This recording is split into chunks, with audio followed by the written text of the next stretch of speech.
When my son Preston stood at the altar looking dapper in a tuxedo I paid for, I made a choice to keep my mouth shut about the fact that I had legally inherited the entire $18 million Golden Horizon Ranch from my late wife.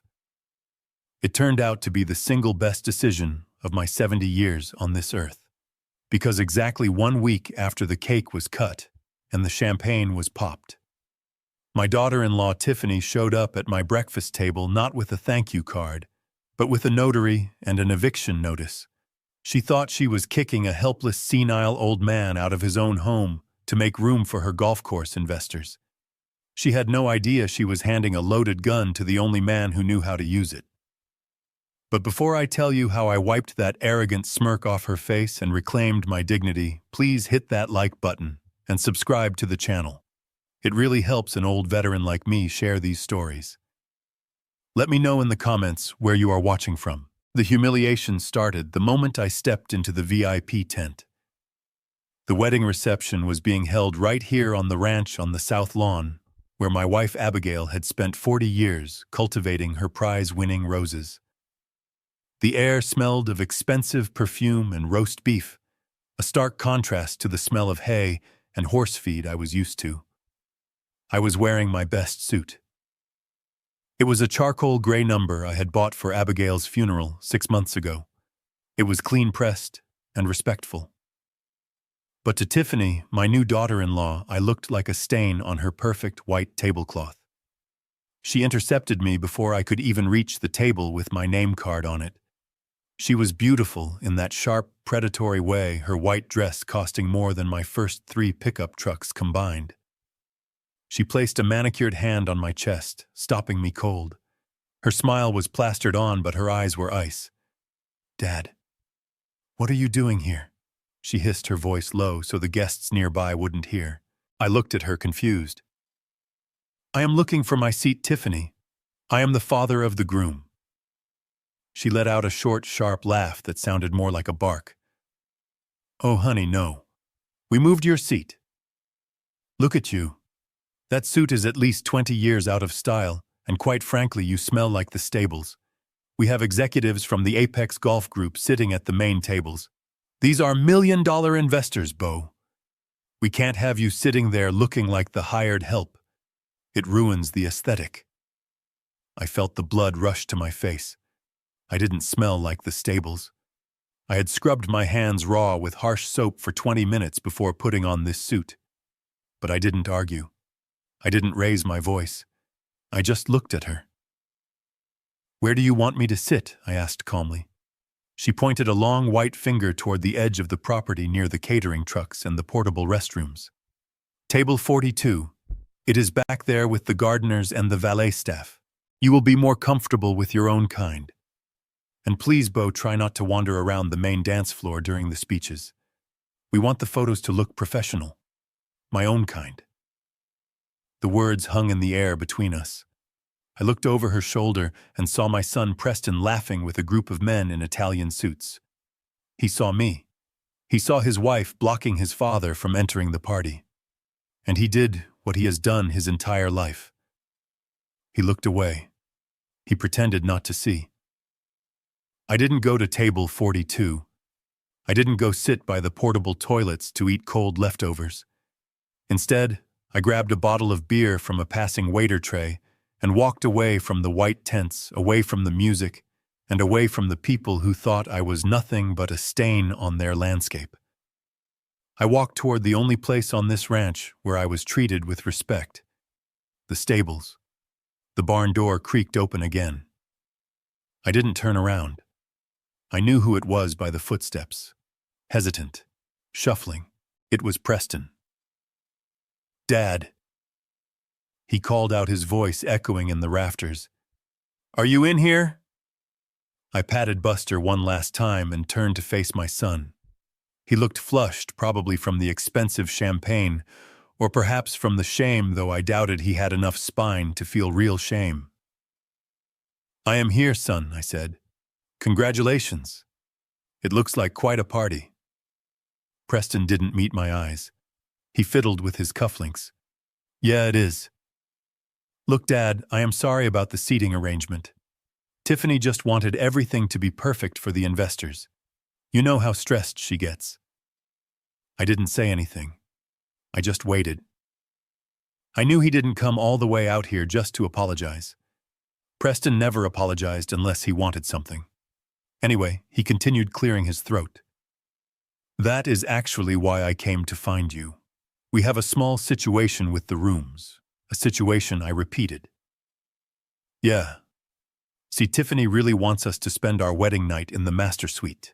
The view of the valley is best from there, and she wants to wake up to that sunrise on her first day as mistress of the ranch. It is a symbolic thing. The master suite. My room. The room I had shared with his mother for 45 years. The room where I had held Abigail's hand as she took her last breath. The room that still smelled like her lavender lotion. You want me to sleep somewhere else? I asked, my voice flat. Just for tonight, Preston said quickly. Or maybe just for the first week. Just while we settle in and host these investors. We were thinking you could move your things down to the tack room here in the barn. It has that little cot in the back, right? It is heated. And since you spend all your time with the horses anyway, we thought it would be more convenient for you. He was kicking his own father out of his bed. On his wedding night. To put me in a storage room next to the animals. I looked at my son. I looked at the man I had taught to ride, taught to fish, taught to be a man. Somewhere along the line I had failed. Or maybe he had just chosen to be weak. I reached into my pocket and pulled out the key ring. The heavy brass key to the main house glinted in the dim light. I could have said no. I could have told him right then and there that this was my house, my land, and that he was a guest. I could have ruined his night. But I didn't. Not yet. I needed to see how far they would go. I needed to know exactly who I was dealing with. Sure, son, I said, dropping the keys into his open palm. The tack room is fine. I prefer the company of horses lately anyway. Preston closed his hand around the keys, relief washing over his face. Thanks, Dad. You are the best. Seriously. We will make it up to you.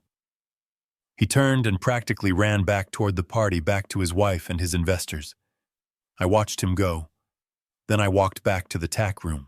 It was a small room, 10 by 10, filled with saddles, bridles, and the smell of oil. There was a cot in the corner with a thin mattress. I sat down on the cot. I could hear the music from the reception thumping in the distance. They were celebrating their future. They didn't realize they had just declared war on their past. I lay back on the cot, staring at the wooden ceiling beams I had installed myself. I didn't sleep that night. I just lay there planning. Tiffany wanted the master suite. She wanted the view. She wanted the title of mistress of the ranch. She thought she had won. She had no idea that the war had just begun. And the old man in the barn wasn't just a gardener. He was a Marine.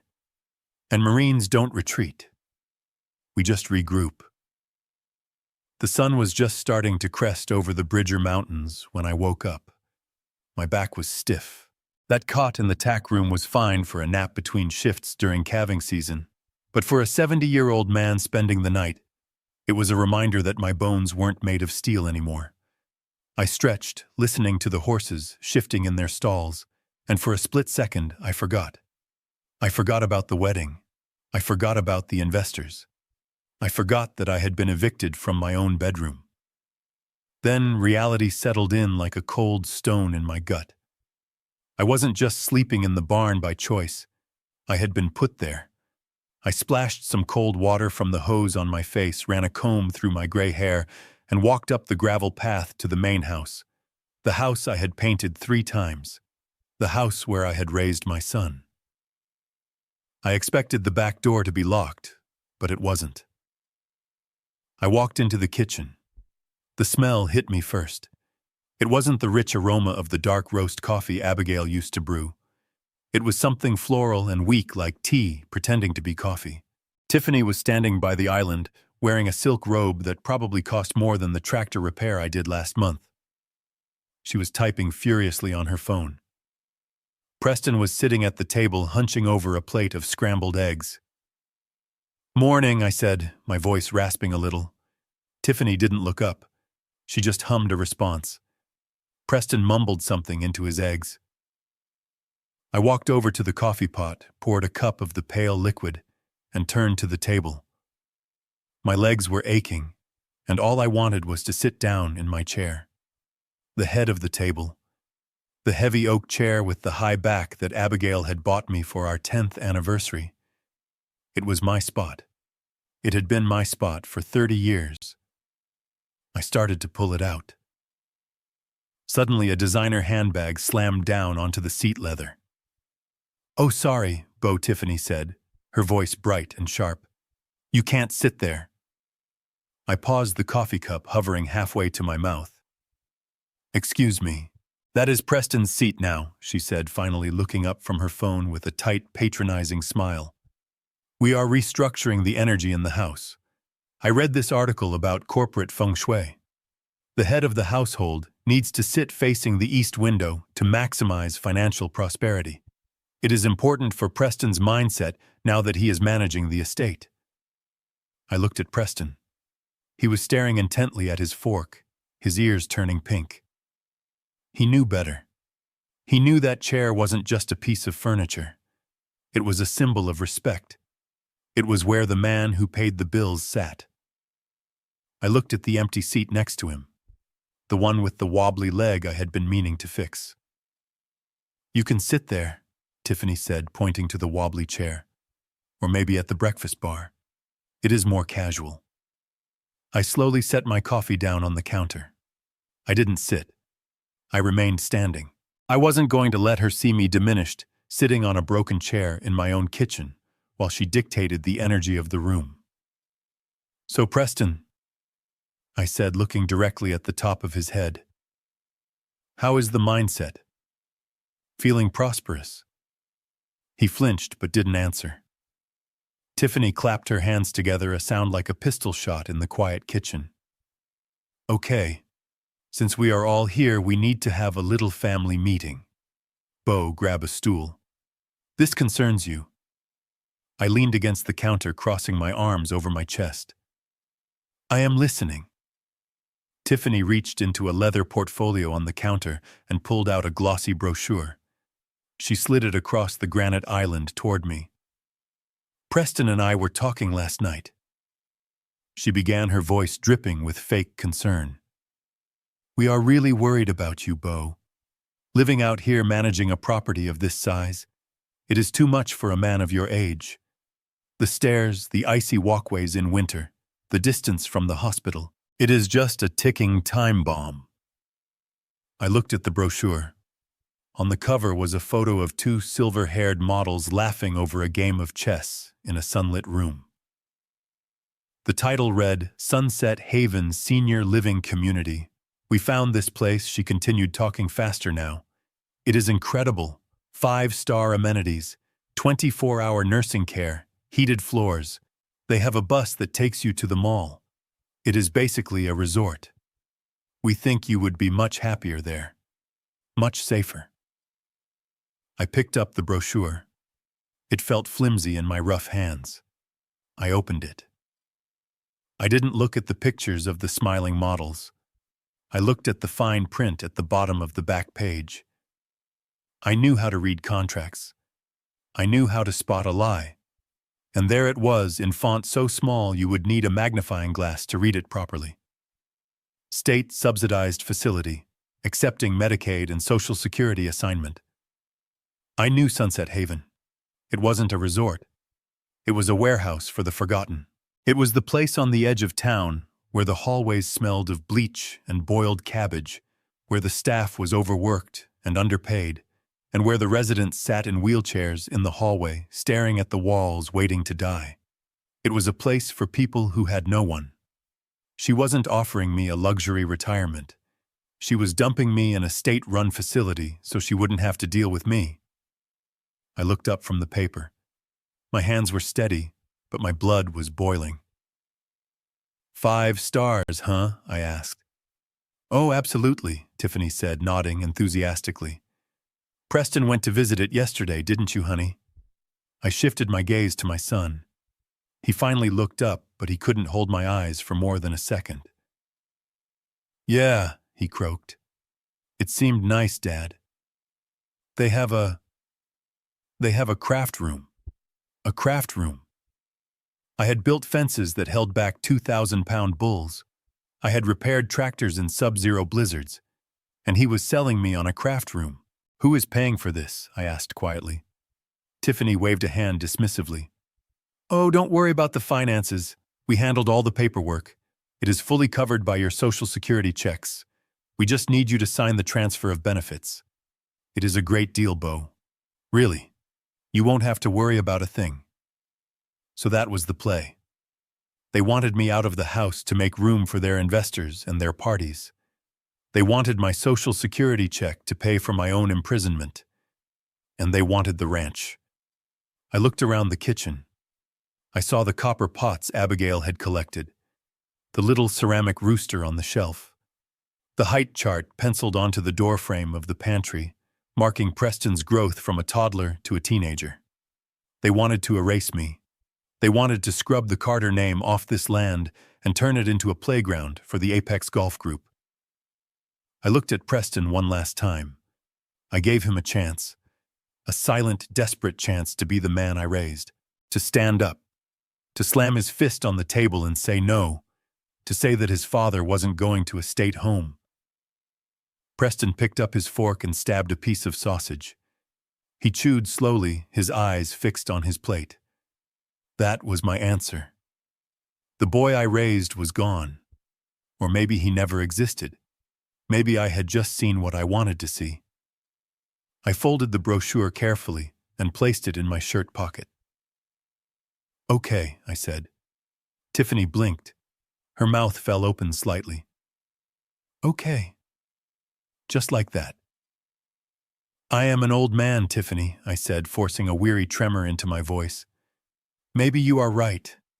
My knees have been bothering me. And that barn is cold. If you say this place is nice, I trust you. A smile broke across her face, wide and predatory. She looked at Preston. See, I told you he would be reasonable. She reached into her portfolio again and pulled out a pen. Great. We can head over there this afternoon to sign the intake forms. I raised a hand. Not today. Her smile faltered. Why not? I need a week, I said. A week, she repeated, her eyes narrowing. What for? To pack, I said. Not my clothes. I can pack those in an hour. But Abigail's things. There are boxes in the attic, photo albums, her quilting supplies, things that matter to me. I can't just leave them.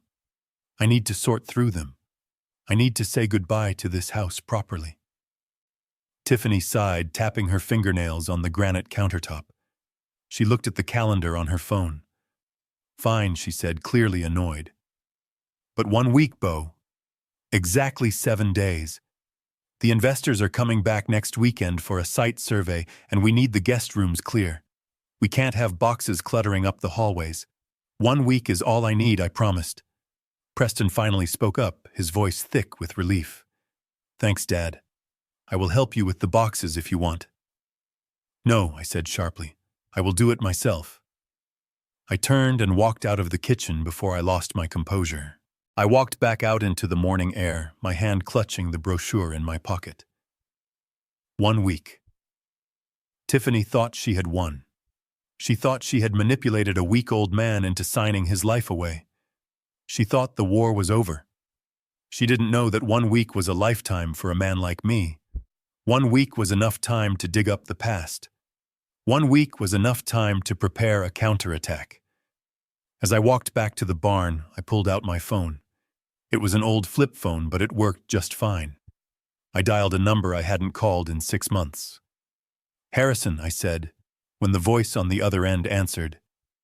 Don't ask me why, but I need you to freeze my personal bank accounts. Yes, all of them. And Harrison, get the paperwork ready. We are going to have a very interesting week. I climbed the narrow wooden stairs to the attic, the air growing hotter and thicker with every step. I went straight to the far corner of the room under the eaves where an old rug covered the floorboards. I pulled the rug back, coughing as a cloud of dust rose up.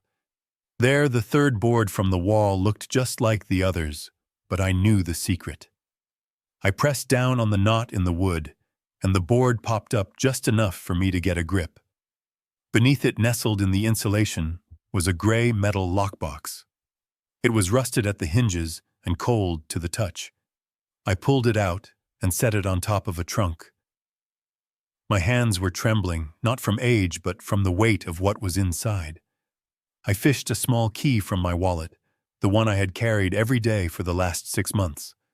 The lock clicked open with a sharp snap that sounded like a gunshot in the quiet attic. Inside, resting on top of a stack of old savings bonds, was a thick leather binder. I put on my reading glasses, the cheap drugstore kind Tiffany always made fun of, and opened the cover. The first page bore the seal of the state of Montana and the letterhead of Sterling and Associates Attorneys at Law. The title was printed in bold black letters: The Abigail Carter Revocable Living Trust. I ran my fingers over the paper. I could almost hear Abigail's voice in the room with me. It took me back to that rainy Tuesday 6 months before she passed. We were sitting in Harrison Sterling's office. She was frail then, the cancer already eating away at her strength, but her mind was as sharp as a tack. I remember Harrison asking her, "Abigail, are you sure about this structure? It is highly unusual to bypass the direct air completely." Abigail had reached out and taken my hand. Her grip was weak, but her eyes were fierce. "I am sure, Harrison. I love my son. God knows I love him. But he has no spine. He has never had to work for anything. And now he has brought that woman into our lives. Tiffany sees this ranch and sees dollar signs. She doesn't see the land. She doesn't see the legacy." She looked at me, then her eyes filling with tears. "Bo is the only one who respects this earth. He is the only one who will protect it." So we signed the papers. The terms were ironclad. Upon Abigail's death, the entire estate, the house, the stables, the 500 acres of prime Montana Valley, transferred directly into the trust. And there was only one trustee. Me, Bo Carter. I turned the page to the section on beneficiaries. Preston's name was there, but the clause was specific. Preston Carter receives a cash stipend of $50,000. He receives no real property, no decision-making power, and no rights to the land unless the trustee, that is me, deems him capable and responsible, or upon the trustee's death. I was not just a guest in my own home. I was the owner. I was the landlord. And Tiffany and Preston were trespassing on my property, sleeping in my rooms and plotting to sell my land. A surge of righteous anger flooded through me, hot and fast. I grabbed the binder. I wanted to march downstairs right now. I wanted to slam this document onto the granite island in the kitchen. I wanted to shove it in Tiffany's face and watch her arrogance crumble. I wanted to see Preston realize that his mother had seen right through him, that she had protected her legacy from his weakness. I stood up, the binder clutched in my hand like a weapon. I was halfway to the door when a movement outside the window caught my eye. The attic window overlooked the south lawn, the pride and joy of the ranch. It was where Abigail's rose garden lay. Dozens of bushes, some of them 30-year-old hybrids she had grafted herself. They were blooming now, a riot of reds and pinks against the green grass. Tiffany was walking across the lawn. She wasn't alone. Walking beside her was a man in a cheap, shiny suit. He was holding a clipboard and stepping carelessly over the flower beds. He wasn't an investor from Apex Golf. He looked like a bottom feeder, the kind of land broker who dealt in quick flips and cash deals. I moved closer to the window, staying in the shadows so they wouldn't see me. The old window pane was thin, and the summer air carried their voices up to me. So the broker asked, tapping his pen against the clipboard, "You are sure the title is clear? No liens, no other claimants?" Clean as a whistle, Tiffany said, her voice carrying that sickly sweet tone she used when she wanted money. My husband is the sole heir. His mother died 6 months ago, and his father, well, he is not in the picture legally. He is just a squatter we are in the process of relocating. The broker laughed. Relocating. I like that. All right. So if we flatten this grade here, we can fit about 200 spots. He swept his hand across the rose garden. Tiffany nodded eagerly. Exactly. Who needs flowers when you can have parking fees right? Bulldoze it all. The house, the barn, the garden. We want a clean slate for the clubhouse. Bulldoze it all. She wasn't just selling the land. She was erasing us. She was going to tear out Abigail's roses, the roses I had watered every morning since she died, to make room for asphalt and painted lines. I looked down at the trust document in my hand.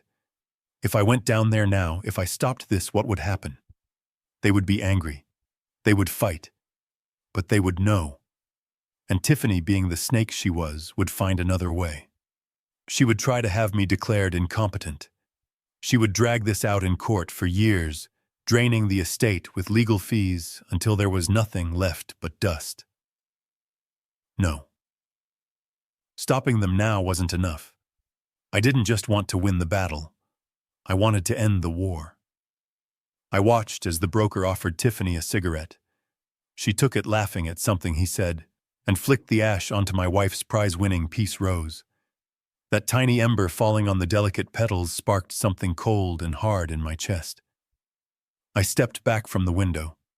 I walked back to the trunk and placed the binder inside. I didn't lock it back in the floor. I tucked it under a stack of old quilts in the trunk I was ostensibly packing to take with me. Let them think they are winning. Let them think I am weak. Let them dig their hole so deep that when the dirt finally falls in, they will never be able to climb out. I needed them to commit. I needed them to put their names on a piece of paper that was a lie. I needed Tiffany to cross the line from greedy to criminal. I closed the trunk lid. My hands were steady now. The anger hadn't gone away, but it had changed. It had turned into focus. I was sipping my morning coffee out of a chipped mug, looking out at the mist rising off the pasture, when the sound of a diesel engine shattered the peace. It was only Wednesday. I had been promised a week. I had been given a man's word, or at least my son's word, that I had 7 days to say goodbye to 40 years of my life. But as I looked out the kitchen window, I saw a white box truck backing up to the porch, its reverse beeper cutting through the morning silence like a countdown. Tiffany stepped out of her SUV before the truck had even come to a full stop. She was wearing oversized sunglasses and holding a clipboard, looking like a general inspecting the front lines. She didn't knock. She just opened the back door and breezed in, bringing a gust of cold air with her. "Good morning, Beau," she chirped, not even looking at me as she motioned for the 2 movers to come inside. "Change of plans." The Apex investors moved their schedule up. "They are flying in tomorrow morning, so we need the house empty today." I set my mug down slowly. "We had an agreement, Tiffany." 7 days. She waved a hand dismissively as if swatting away a fly. "Oh, don't be dramatic. 3 days, 7 days, what is the difference, really? It is better this way. It rips the bandage off. Besides, I called Sunset Haven, and they have a bed open up in the east wing this morning. If we don't take it now, we might lose it." She signaled to the movers.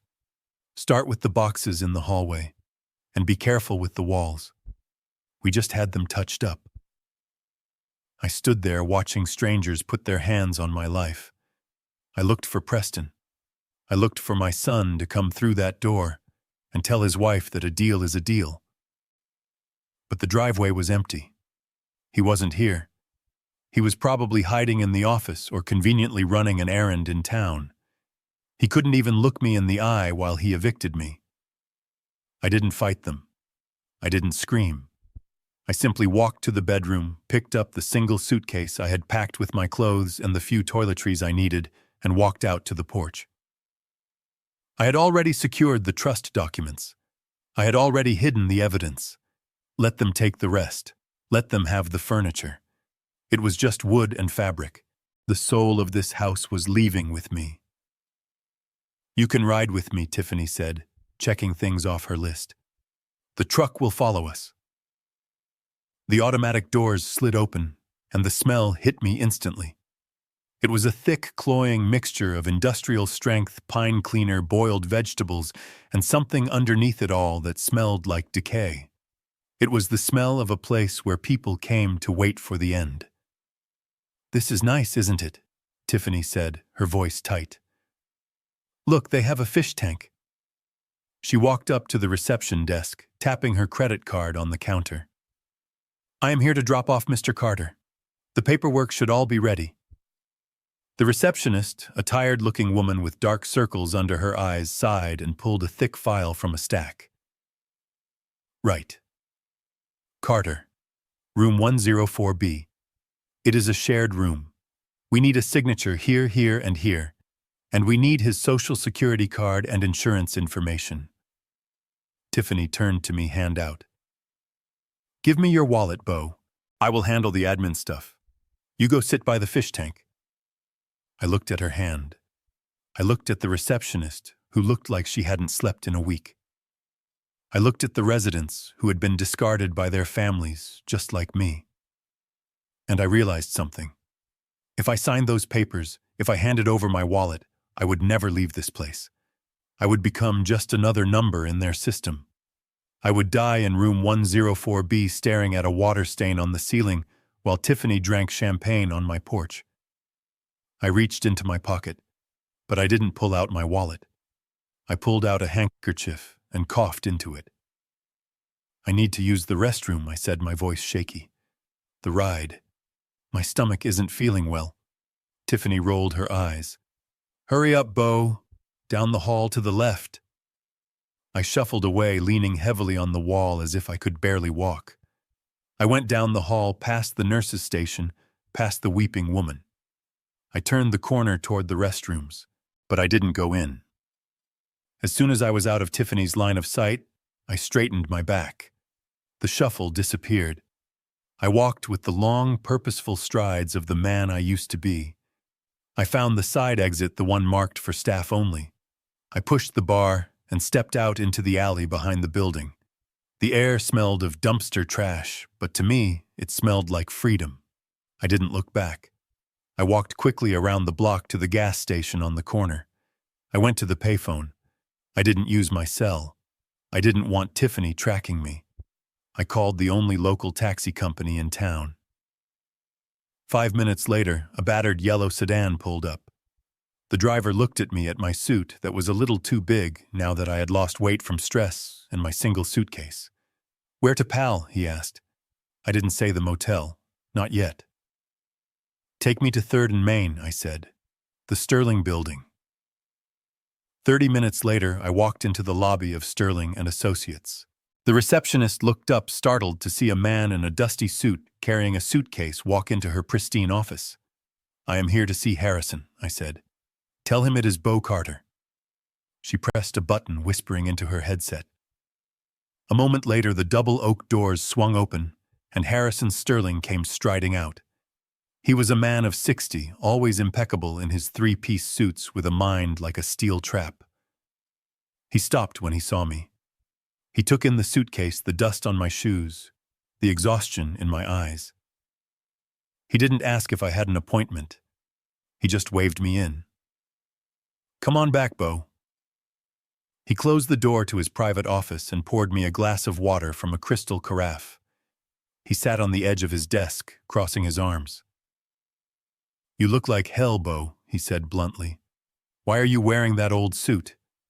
And why do you have a suitcase? Did they kick you out?" I took a long drink of water. "They tried Harrison. They took me to Sunset Haven. Tiffany dropped me off like a stray dog she was tired of feeding. She is probably still in the lobby waiting for me to come out of the bathroom." Harrison's jaw tightened. Sunset Haven. That place has been cited for violations 3 times this year. It is a hole. "I know," I said. That is why I am not there. I am here. Because it is time to stop playing defense. It is time to go on the offensive. Harrison smiled a slow, shark-like smile. I have been waiting for you to say that. What is the play? I leaned forward. First, I need a place to stay where they won't look for me. There is a motel on the north side, the Starlight. Cash only. I will hole up there. Second, and this is the important part, Harrison, I need you to execute a full freeze on my personal bank accounts. Harrison frowned. The trust accounts? No, I said. Not the trust. They don't know about the trust yet. I mean my personal checking and savings. The accounts that my Social Security checks go into. The accounts that have an automatic transfer set up for the 15th of every month. Harrison looked confused for a second, and then realization dawned on his face. You mean the transfer to Preston? Yes, I said. See, there was a secret I had kept from Tiffany. A secret even Preston probably didn't fully appreciate. For the last 5 years, ever since Preston started trying to play big-shot businessman with Tiffany's encouragement, he had been drowning. Car payments, credit card debt, investments that went nowhere. Every month on the 15th, I transferred $2,000 into his account. It was money I made from selling hay, from fixing tractors, from my own pension. I did it to keep him afloat. I did it because Abigail asked me to help him. I did it because I didn't want my son to feel like a failure. Tiffany didn't know. She thought Preston was paying for his lease on that fancy truck with his own genius. She thought the credit card bills were being paid by his hard work. Cut it off, I said, my voice hard. Cancel the transfer. Freeze the account so that not even a penny can get out. Harrison whistled low. That is going to hurt them, Beau. They are leveraged up to their eyeballs for this wedding and the renovation. If that money stops, that is the point, I said. I want to see how they manage when the safety net is gone. I want to see how strong their marriage is when the checks bounce. I want to see what happens when the wolf comes to the door and they realize they kicked out the only man who knew how to hold the door shut. Harrison walked around his desk and sat down at his computer. He typed a few commands. Done, he said. The transfer for this month was scheduled for tomorrow. It is canceled. The account is locked. By Friday morning, his card is going to be declined. Good, I said, standing up and picking up my suitcase. Harrison looked at me. Beau, you have millions of dollars in the trust. You could buy a hotel. You don't have to stay at the Starlight. I adjusted my tie, looking at my reflection in the glass of his window. I looked old. I looked tired. But for the first time in months, I looked dangerous. To catch a wolf. Harrison, you have to wear sheep's clothing, I said. Let them think I am destitute. Let them think I am weak. Let them think I am rotting in that nursing home. When they finally realize what is happening, it will be too late. I walked out of the office. I had a motel room to rent, and I had a war to win. The Starlight Motel lived up to its name only in the sense that the roof leaked enough to let you see the stars if you were unlucky enough to get room 12. I was in room 9, which smelled of lemon floor cleaner and decades of bad decisions.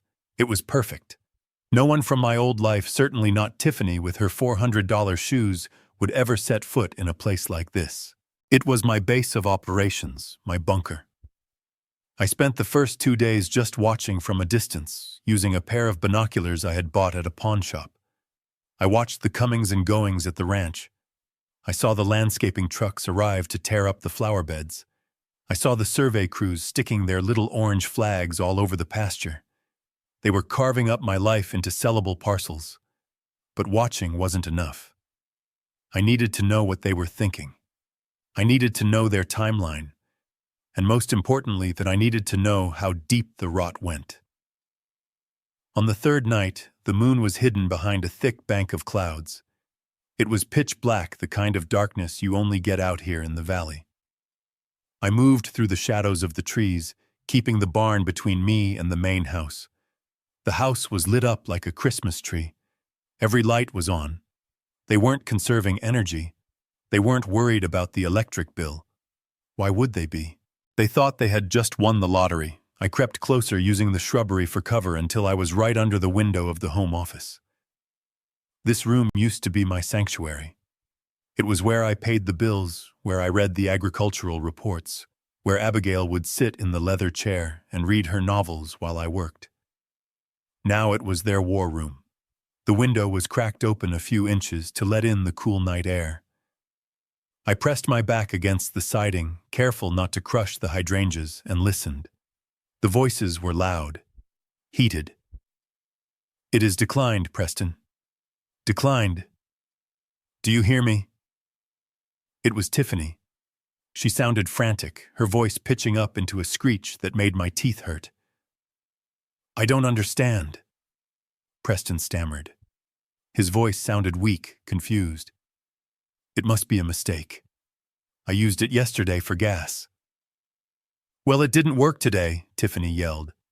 "I was at the design center. I found the perfect sectional for the new living room. Italian leather. $10,000. It was a steal. And when I handed them the card, it was declined. Do you know how embarrassing that is?" The salesgirl looked at me like I was a pauper. $10,000 for a sofa. I shook my head in the dark. That was more than I spent on feed for the entire winter. "Let me check the app," Preston said. I could hear the tapping of a phone screen. That is weird. It says account frozen. Maybe Dad forgot to make the transfer. He didn't say transfer. He said it like it was a magic spell that just happened. He still didn't get it. He still thought the money appeared out of thin air. "Forgot," Tiffany snapped. How could he forget? "It is automatic." "You said it was automatic." "It is," Preston said. "Maybe there is a bank error. Or maybe because he moved to the nursing home, the accounts are being switched over. I will call the bank in the morning." "No, you will fix this now," she hissed. "We need that credit line. The investors from Apex are coming tomorrow. We need to put down deposits for the catering for the staging. If we look broke, they will smell blood. They will lowball us." I risked a glance over the sill. I saw them. Preston was sitting in my leather chair looking pale and sweaty. Tiffany was pacing the room like a caged tiger. Her phone clutched in her hand like a weapon. "This isn't just about the sofa, Preston," she said, stopping in front of him. "We need liquidity. We have bills due. The contractor for the renovation wants his retainer. The wedding planner is still owed her final balance. We will pay them when the land sells," Preston said, trying to sound confident, but failing miserably. "Once we sign with Apex, we will have millions. We can float everything until then." "And when is that going to be?" Tiffany demanded. "A month? 2 months. Closing takes time. We don't have time." She leaned over the desk, her face twisted in a way that made her look ugly despite her beauty. "You need to call Stone at Apex. Tonight. Call him." "It is 11 o'clock, Preston said. "I don't care what time it is. Call him. Tell him we are ready to sign the exclusivity agreement. But tell him we need a cash advance. Non-refundable. Tell him we have another buyer interested. A developer from California. Make him panic." "We can't lie to them," Preston said. "If they find out—" "Oh, grow a spine," Tiffany spat. "It is business. Everyone lies. Just get the money. Tell him to bring a cashier's check tomorrow. 50,000. No, make it 100,000. Preston rubbed his face with his hands. Okay. But why do we need that much cash right now? If the credit cards are just a glitch." Tiffany let out a noise of frustration. She walked over to the window, staring out into the dark. I ducked down just in time, holding my breath. She was looking right at where I was crouching, but her eyes were focused on something far away. "Because I am not waiting around in this dusty cow town for the closing," she said softly, almost to herself. What did you say? Preston asked.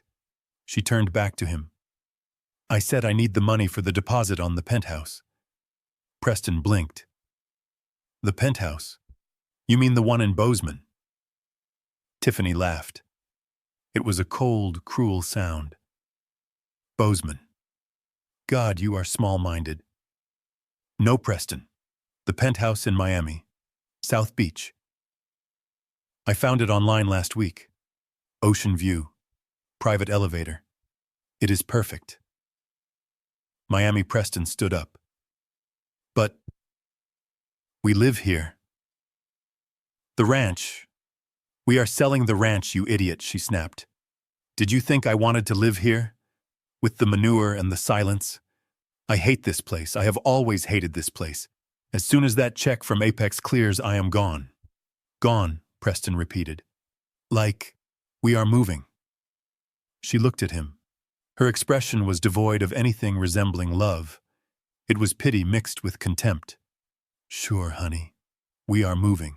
But the way she said it sent a chill down my spine. She wasn't planning on taking him. I could hear it in her voice.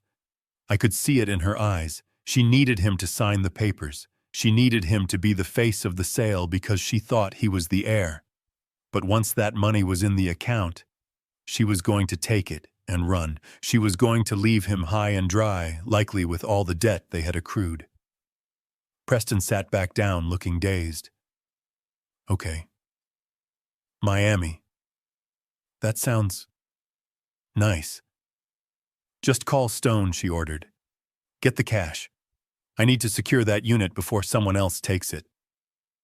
She walked out of the room, leaving my son alone in the office. He put his head in his hands. I stayed there for a long time, crouching in the dirt. I felt a profound sadness for my son.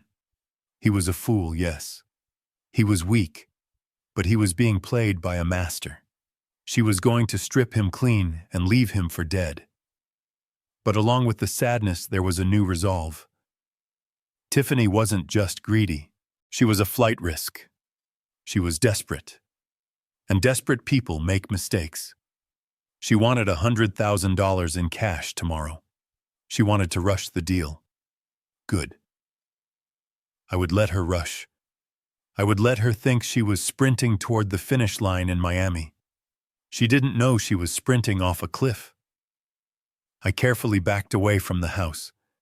I crawled back through the wet grass, back under the fence, back to my truck. As I drove back to the Starlight, my mind was racing. I needed to talk to Harrison. We needed to be ready. If Apex was bringing a check tomorrow, that meant they were doing their due diligence now. They would be checking the title. They would be checking the deeds, and they were about to find a landmine named Bo Carter buried in the paperwork. I walked into my motel room and poured a glass of tap water. I looked at myself in the cracked mirror. You want Miami, Tiffany, I whispered. I'm going to send you somewhere a lot hotter than Miami. Tomorrow the trap would snap shut, and I would be there to watch it happen. I was sitting on the edge of the lumpy mattress in room 9 of the Starlight Motel, nursing a cup of lukewarm coffee that tasted like battery acid. It was barely 9 in the morning on Thursday. The events of the previous night were still replaying in my mind like a bad movie. The $10,000 sofa, the Miami penthouse, the plan to take the money and run. I was just about to call Harrison to tell him about the cash advance Tiffany was trying to extort from Apex when a sharp, authoritative rap echoed on the hollow wood of my door. I froze. No one knew I was here. I had paid cash. I had parked my truck around the back behind a dumpster. I got up slowly, my hand instinctively reaching for the pocket knife I kept clipped to my belt. I moved to the peephole. The fisheye lens distorted the view, but there was no mistaking the woman standing on the welcome mat. It was Tiffany, and she wasn't alone. Standing behind her was a short, sweating man in a polyester suit that was 2 sizes too tight. He was clutching a leather briefcase to his chest like a shield. My stomach dropped.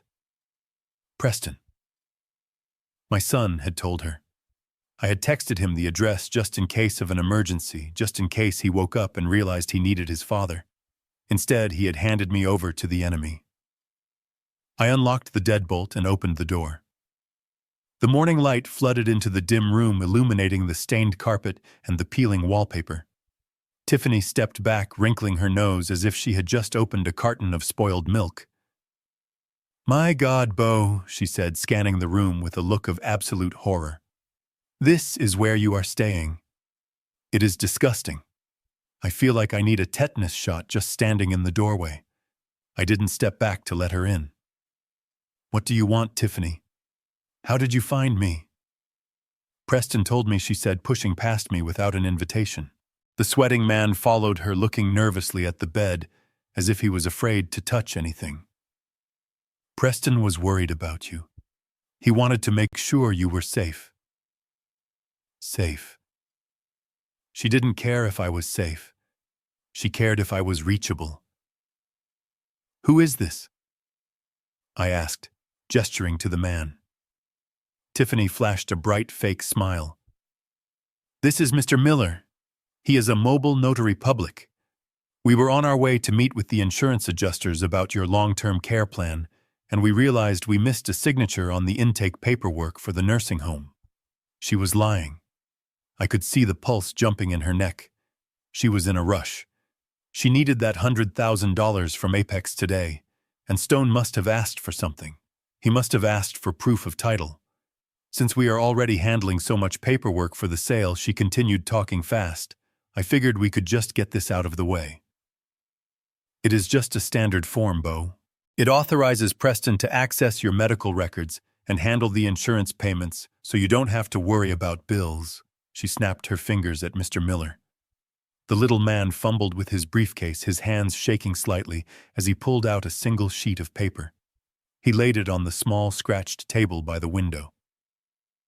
"Sign right here, Mr. Carter." Miller mumbled, avoiding my eyes. He pulled a gold pen from his pocket and clicked it. I walked over to the table. I moved slowly, letting my feet shuffle on the carpet. I reached into my shirt pocket and pulled out my reading glasses. One of the lenses was loose and I hadn't fixed it on purpose. It added to the image. I bent over the paper. Tiffany hovered over my shoulder, smelling of expensive vanilla perfume that clashed violently with the motel's scent of mildew. I looked at the document. At the top in bold letters, it didn't say medical authorization. It didn't say power of attorney. It said quitclaim deed. I felt a cold rage spread through my chest. A quitclaim deed is a legal instrument used to transfer interest in real property. By signing this, I would be voluntarily giving up any claim I had to the Golden Horizon Ranch. I would be transferring my rights to the grantee. I looked at the grantee line. It said, Preston Carter and Tiffany Carter, joint tenants with rights of survivorship. She wasn't just selling the land. She was trying to steal the title first. She must have realized that without my signature, the title search Apex was running would come up with a discrepancy. She knew I was on the deed as Abigail's husband, even if she didn't know about the trust. She thought I was just a co-owner by marriage. She needed me to sign my rights away so she could sell the land out from under me. "This doesn't look like medical forms." "Tiffany," I said, my voice wavering just enough to sound confused. "It says deed." "Oh, that is just legal jargon, Beau," she said quickly, placing her hand on my shoulder and giving it a squeeze that was more of a grip. "It is a bundle. It transfers the deed of responsibility for your care to us. It puts the house in our name for insurance purposes so that if you get sick, the state can't take the farm to pay for your bills. We are protecting the legacy." Protecting the legacy. She was planning to bulldoze the legacy and buy a condo in Miami. I looked at Miller. He was wiping sweat from his forehead with a dirty handkerchief. He knew this was fraud. He knew he was witnessing a lie, but he probably had gambling debts or a habit to feed. Tiffany knew how to find desperate people. "I don't know," I muttered, pushing the paper away slightly. Maybe I should have Harrison look at this. He handles my papers. Tiffany's grip on my shoulder tightened painfully. Bo, we don't have time for that. Harrison charges $500 an hour. Do you have $500? Besides, the insurance deadline is today at noon. If you don't sign this, we can't get you into Sunset Haven. You will be stuck here, in this dump. She looked around the room again, her eyes landing on my open suitcase where my meager belongings were spilled out. Do you want to die in a place like this?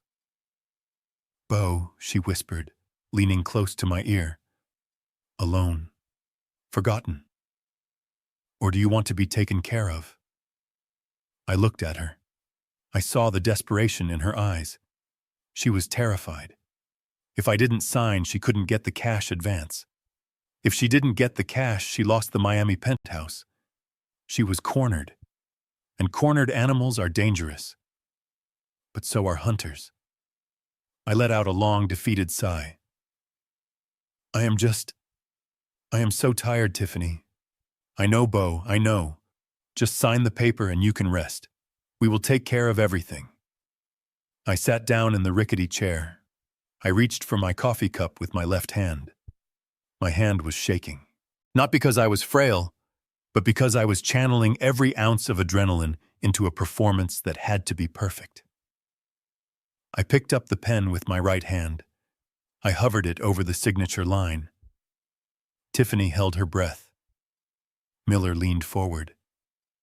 Then my left hand spasmed. The coffee cup tipped.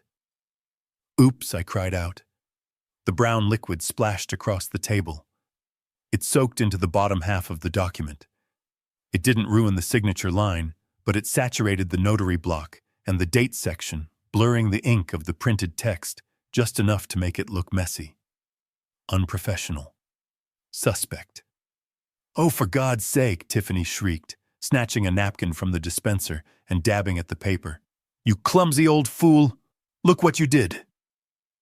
It is okay, Miller said quickly, his voice high and nervous. It is okay. The signature line is dry. It is still valid. Just sign it before it soaks through. I am sorry, I stammered, wiping my hand on my pants. I am so sorry. My nerves. Just sign it, Bo, Tiffany hissed. Now. I gripped the pen. I squinted through my glasses. I looked at the name printed below the line. Bo G. Carter. My middle name is Gabriel. It was my grandfather's name. It is on my birth certificate. It is on my driver's license. And most importantly, it is on the deed to the ranch and the trust documents. Bo Gabriel Carter. I pressed the pen to the paper. The ink flowed smoothly. I wrote B, then E, then A, then U. I paused. Tiffany tapped the table impatiently. I moved the pen again. But I didn't write G. With a shaky, jagged stroke, I wrote a capital K. Bo K. Carter. Then I scribbled Carter in a messy scrawl that barely looked like letters. It was a subtle change, a single letter. But in the eyes of the law, Bo K. Carter was not Bo G. Carter. A quitclaim deed signed by a person who does not match the title holder is invalid. It creates a cloud on the title. It is a defective instrument. If Tiffany had been paying attention, if she hadn't been so blinded by greed and the need for speed, she would have noticed. If she had treated me with enough respect to look at what I was doing, instead of looking at her watch, she would have seen it. But she didn't. She snatched the paper away the second the pen lifted. She blew on the signature to dry the ink. Finally, she exhaled a sound of pure relief. She handed the paper to Miller, who quickly stamped his seal over the coffee stain, making it look even more illegitimate. Thank you, Bo, she said, standing up and smoothing her skirt. That wasn't so hard, was it? She didn't wait for an answer. She walked to the door, the notary trailing behind her like a lost puppy. We will send the car for you tomorrow to take you to the home, she threw over her shoulder. Pack your things, and try not to make any more messes. The door slammed shut. I heard her heels clicking on the pavement outside, fast and rhythmic. She was running to her car. She was running to the bank. She was running to fax that document to Apex. I sat in the silence of the room. I looked at the coffee puddle on the table. I picked up the napkin she had discarded and slowly wiped the table clean. "You think you have the deed, Tiffany," I whispered to the empty room. "You have a piece of paper signed by a man who doesn't exist." I pulled out my phone and dialed Harrison. "She took the bait," I said. "She has a quitclaim deed." "Yes, she forced me. But Harrison, check the signature when they try to file it. Tell the clerk to look closely at the middle initial." I heard Harrison chuckle on the other end of the line. "You are a dangerous man, Beau." "Not yet," I said, walking to the window and watching Tiffany's SUV peel out of the parking lot. "But by the time the sun goes down tomorrow, I will be." Now I had to get ready for the party. Tiffany had mentioned a barbecue for the investors. She wanted me to pack. I wasn't going to pack. I was going to crash a party. And I was going to bring a special ingredient for the barbecue: the truth. Friday morning arrived with a sky so blue it looked painted the kind of Montana summer day that used to make me thank God for being alive. But today, the clear sky just meant good visibility for the vultures. Tiffany had called me at the motel, her voice dripping with that fake sweetness she used when she needed manual labor. She didn't ask how I was sleeping or if I had eaten. She just said she needed a favor. A big favor. She said the caterers had bailed on the main course, which was a lie because I saw the catering trucks parked down the road and she needed someone to man the smokers. She said, "Dad, nobody does brisket like you. Please, just this once. For Preston. It is a big day for him." She knew exactly which buttons to push. She knew I couldn't refuse a request framed as helping my son, even if my son was currently helping to dismantle my life. So I put on my work apron, the leather one stained with grease and charcoal from 1,000 family cookouts, and I drove my truck back to the ranch. When I arrived, the transformation was complete. The survey flags were gone, replaced by white ribbons and floral arrangements that cost more than my truck. A massive white tent occupied the center of the pasture, shading round tables, set with crystal and china. A jazz band was setting up on a platform built directly over the spot where I used to park my tractor. Tiffany met me at the service entrance. She didn't hug me. She handed me a spatula and pointed toward the massive industrial smokers set up behind a hedge conveniently out of sight of the main party area. "Stay back here, Beau," she instructed, adjusting her diamond earrings. "We want the guests to smell the food, not see the cook, and please try not to talk to anyone. These are serious business people. They don't need to hear your rodeo stories." I took the spatula. I didn't say a word. I just walked to the smoker, checked the temperature gauges, and started working. It was familiar work. The heat, the smoke, the rhythmic turning of the meat. It was grounding. But it was also the ultimate insult. I was the owner of this $18 million estate, and I was being hidden behind a hedge like a dirty secret, cooking lunch for the people who were coming to steal it. By 1 o'clock, the cars started arriving. Bentleys, Mercedes, a few high-end Teslas. They rolled up the gravel driveway, kicking up dust that settled on my freshly polished truck parked way back by the manure pile. Men in suits that cost $5,000 stepped out laughing and clapping each other on the back. Women in sundresses that looked simple but probably cost a mortgage payment walked through the grass in high heels, aerating the lawn with every step. I watched them through the gaps in the hedge. I saw Preston running around like a headless chicken, pouring drinks, laughing too loud at jokes that weren't funny. He looked desperate. He looked like a man trying to convince the world he belonged at the table when he knew deep down he was just the waiter. Then I saw him, Mr. Stone, the CEO of Apex Golf Group. He arrived in a black limousine, the only one. He stepped out, a man in his 50s with a tan that came from a bottle and teeth that were too white to be real.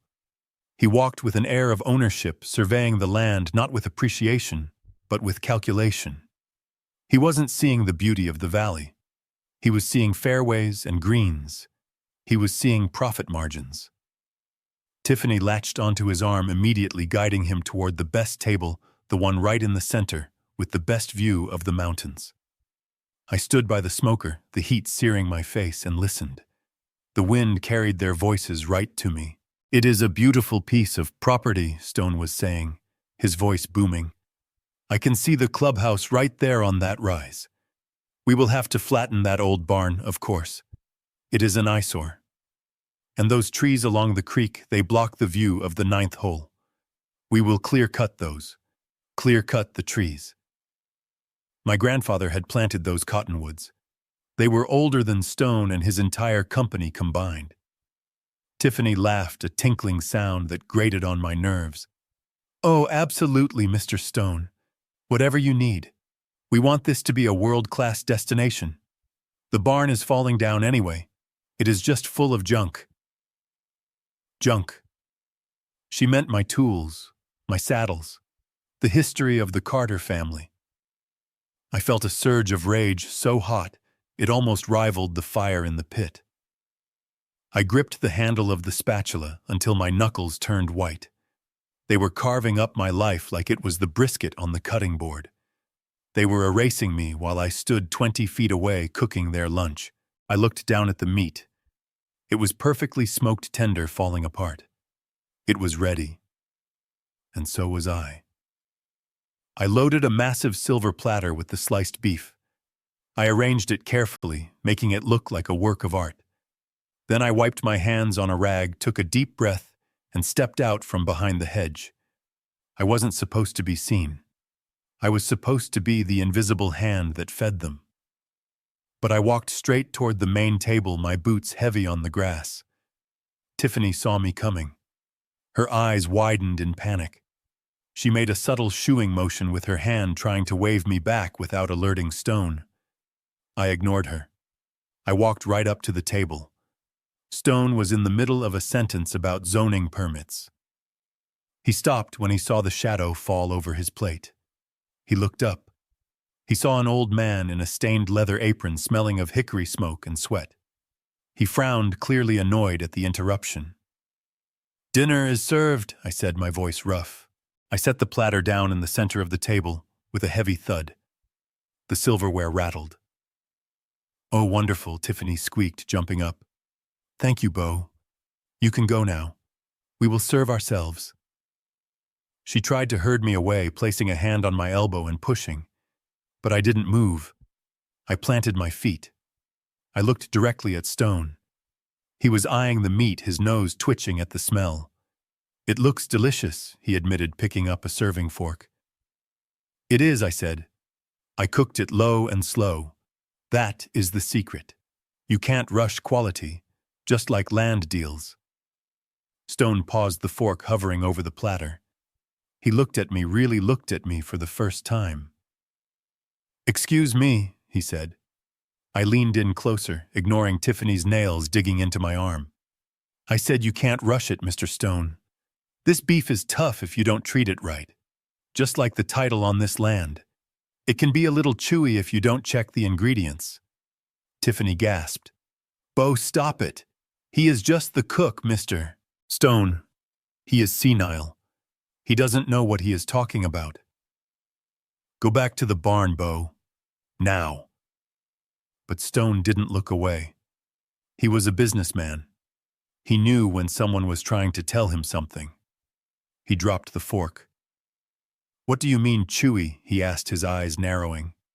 I lowered my voice to a whisper, intimate and dangerous. "I mean, you might want to have your lawyers run the name Abigail Carter one more time," I said. "Check the trust filings. Check who the actual trustee is. Because I would hate for you to choke on a bad deal." Stone went still. His tan seemed to fade a shade or two. He looked from me to Tiffany, who was now pale and trembling with rage. "Abigail Carter," he repeated slowly. "My late wife," I said. "And the only person whose signature actually matters on this dirt." Tiffany shoved me then hard enough that I stumbled back a step. Get out of here, she hissed, her voice rising to a shriek that turned heads at the nearby tables. You are ruining everything. Get back to the grill, you old fool. Security. Where is security? There was no security, just Preston, who was watching from the bar with his mouth hanging open. I smiled at Tiffany. It wasn't a nice smile. It was the smile of the wolf who just tasted blood. I am going, Tiffany, I said, straightening my apron. Enjoy the meat. It is the last free meal you are going to get on this ranch. I turned and walked away. I didn't run. I walked with the slow, steady gait of a man who owns the ground he is walking on. Behind me, I heard Stone's voice, sharp and demanding. Tiffany, who is Abigail Carter? And why does the cook know more about the title than you do? I heard Tiffany stammering, trying to spin a web of lies that was already breaking apart. I walked back behind the hedge. My heart was hammering in my chest, but my hands were steady. I took off the apron and hung it on the hook. I picked up my beer, took a long sip, and listened to the chaos unfolding on the other side of the greenery. The party was just getting started, and I had just served the main course. Doubt. Stone was on his phone now. I could hear him barking orders to his legal team. Run it again. Yes, right now. Look for a trust. Abigail Carter. I don't care if it is Saturday. Find it. I checked my watch. It was 2 o'clock. Harrison was standing by. The trap was set. The bait had been taken. Now all I had to do was wait for the snap. The party died down, not with a bang, but with the hiss of a deflating balloon. I watched from the rearview mirror of my truck as Stone's limousine pulled away from the ranch long before the scheduled toast. He didn't look like a man who had just closed the deal of the century. He looked like a man who had just bitten into a rotten apple and was trying to spit it out without making a scene. I drove straight to town, the adrenaline of the confrontation slowly fading into a cold, hard resolve. I didn't go back to the motel. I went to Harrison's office. It was Saturday, but Harrison was there. He was always there when there was blood in the water. He had a bottle of single malt scotch waiting on the desk and a laptop open to the county clerk's digital portal. I sat down in the leather chair, the silence of the office a welcome relief after the noise and the lies of the barbecue. We didn't say much at first. We just drank the scotch and watched the screen. We were fishermen watching the bobber, waiting for the yank that would tell us the hook was set. It didn't take long. Around 4 in the afternoon, my phone buzzed. It wasn't a call. It was a notification from the listening device I had planted in the ranch office. The software on my phone indicated that voices were detected. I put the phone on the desk and turned up the volume so Harrison could hear. The audio was crisp. The expensive acoustics of my home office, which I had insulated myself to keep the winter wind out, now served to trap the sounds of my family's destruction. It was Tiffany, and she wasn't using her party voice. She was screaming. I told you to check the account, Preston. Check it again. Refresh the damn page. I could hear the frantic clicking of a mouse. It is not there, Tiff. The balance is 0. The wire transfer from Apex didn't come through. It is pending. No, wait. It says status held. Held. What do you mean, held? Tiffany's voice cracked. I could visualize her pacing the room, her heels digging into the hardwood floors. It says pending compliance review. Preston read, his voice trembling. Beneficiary verification required. I took a sip of scotch. Harrison smirked. Compliance review. Stone's lawyers were earning their fee today. My little whisper about the tough beef had done exactly what it was supposed to do. It made Stone look twice. And in the world of high-stakes real estate, looking twice usually meant finding the cracks in the foundation. Call them, Tiffany shrieked. Call Stone right now. I can't, Preston said. It is Saturday. His office is closed. I don't care. Call his cell. We need that money, Preston. The deposit for the Miami penthouse is due on Monday morning. If we don't wire it by 9 a.m., we lose the unit. We lose the deposit. We lose everything. She wasn't worried about the ranch. She wasn't worried about me. She was worried about her view of the ocean. I heard the sound of a phone dialing, then the ringtone echoing in the empty room. It rang 4 times before going to voicemail. Preston hung up. He isn't answering. Tiffany let out a guttural scream of frustration. It was that old man, that senile, spiteful old man. I saw him talking to Stone. I saw him whispering in his ear like a witch. What did he say? What did he tell him? He is just a cook, Preston said, trying to soothe her, but sounding terrified himself. Stone wouldn't listen to a cook. It is probably just a banking glitch. You know how wire transfers are on weekends. It is not a glitch, she yelled. Stone looked at me differently after lunch. He looked at me like I was trying to sell him a stolen car. We have to fix this. We have to reassure him. How? Preston asked. We need to send him the supplementary documents. The affidavit of ownership. The one that proves the title is clean and that your father has absolutely no claim. But Dad signed the quitclaim, Preston said. We sent that over. Yes, but Miller said the signature was messy. The coffee stain. Maybe legal didn't like it. Maybe they think it is ambiguous. We need to send a clean copy. A perfect copy. I leaned forward in my chair. Harrison stopped swirling his glass. This was it. This was the moment of choice.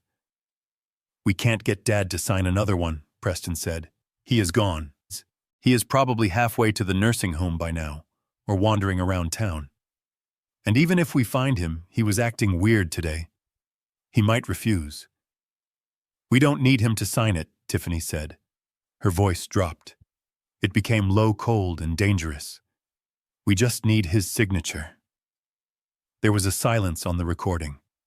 A heavy, pregnant silence where morality goes to die. Tiff, what are you saying? Preston asked. I am saying I have his signature on the old insurance papers from last year. I have a scanner.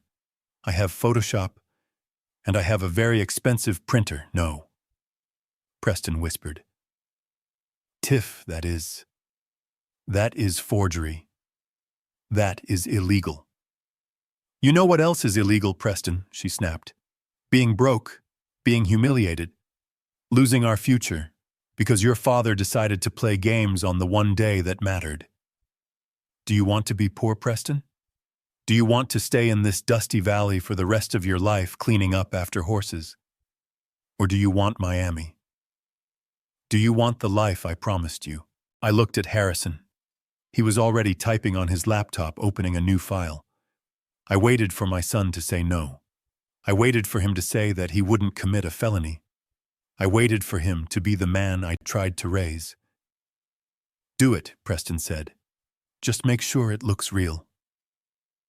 The recording went quiet as they started to work. I turned off the speaker. I felt a deep, aching hollow in my chest. It wasn't heartbreak anymore. It was the finality of a door closing. My son hadn't just abandoned me. He had become an accomplice to a crime against me. Harrison looked up from his screen. He didn't offer sympathy. He offered facts. That is conspiracy, Bo. And the moment she hits send on that email to Apex, it becomes wire fraud. It becomes mail fraud if she overnights the hard copy. And since the value of the property is $18 million, we are talking about a federal offense with mandatory prison time. I nodded slowly. She is desperate, Harrison. She thinks she is fixing a clerical error. She doesn't know she is digging her own grave. Harrison tapped a key. I am monitoring the Apex legal portal. Stone's lawyers use a shared server for due diligence documents. If she uploads it there.